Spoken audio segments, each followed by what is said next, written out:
네, 10월 6일 목요일 말씀 묵상입니다. 사무엘하 12장 1절부터 14절까지고요. 요절은 13절입니다. 다윗이 나단에게 이르되 내가 여호와께 죄를 범하였노라 하매 나단이 다윗에게 말하되 여호와께서도 당신의 죄를 사하셨나니 당신이 죽지 아니하려니와. 아멘. 나단이 이제 다윗에게 와서 죄를 책망하는 장면입니다.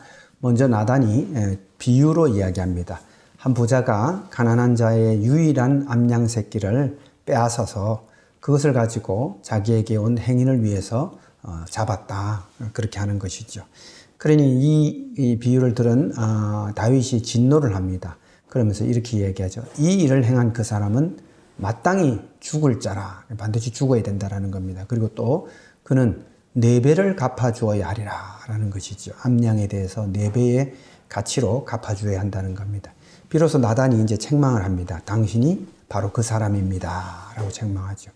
그러면서 다윗의 죄를 말합니다. 만일 부족하였더라면 하나님께서 더 주셨을 것입니다. 하나님께서 다윗을 왕으로 세우셨고 왕궁에 두셨고 많은 참 처첩들이 있었고 필요한 것이 있다면, 부족한 것이 있다면 하나님께서 더 주셨을 것이다 라는 겁니다.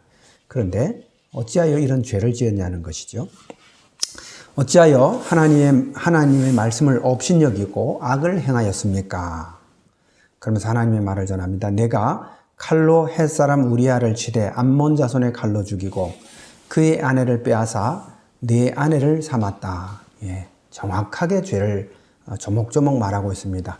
칼로 햇사람 우리아를 쳤다. 자기 부하를 암몬 자손의 손으로 이렇게 아주 계획적으로 자기가 아닌 것처럼 해서 암몬 자손의 칼에 맞아 죽게 했죠. 또 그 아내를 빼앗아서 내 아내를 삼았다 하는 다윗의 죄를 정확하게 지적하고 그렇게 알려주고 있는 것입니다. 그러면서 이제 심판을 얘기합니다. 죄에 대한 대가죠.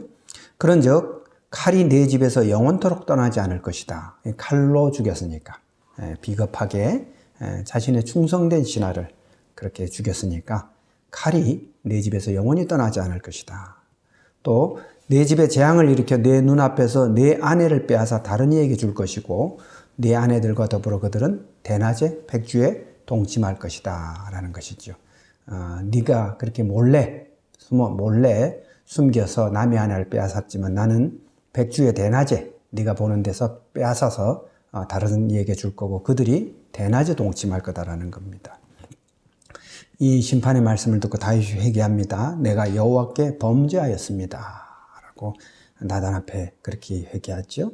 나단도 말합니다. 여호와께서도 당신의 죄를 사하셨나이다. 당신이 죽지 않을 것입니다 라고 합니다.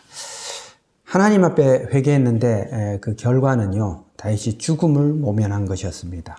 자기가 말한 대로 이는 반드시 죽을 자라 4배를 갚아야 할 것이다 라고 했지만 다윗은 죽음을 모면하는 것으로 참 이 회개의 은혜를 입은 것이죠. 그러면서 말합니다. 당신이 낳은 아이는 반드시 죽을 것이다 라고 합니다. 이 아이는 죽습니다. 그리고 뒤에 하나님께서 나단을 통해 예언한 일들은 다 이루어집니다. 죄의 결과는 이토록 혹독합니다. 다윗이 사하심을 입었을지라도 죽음을 면했지만 결국 후에 그 죄의 대가를 톡톡히 치르게 됩니다. 성도 여러분, 죄를 멀리하십시오. 하나님을 두려워하십시오. 그것이 여러분의 삶을 복되게 하는 삶입니다. 감사합니다.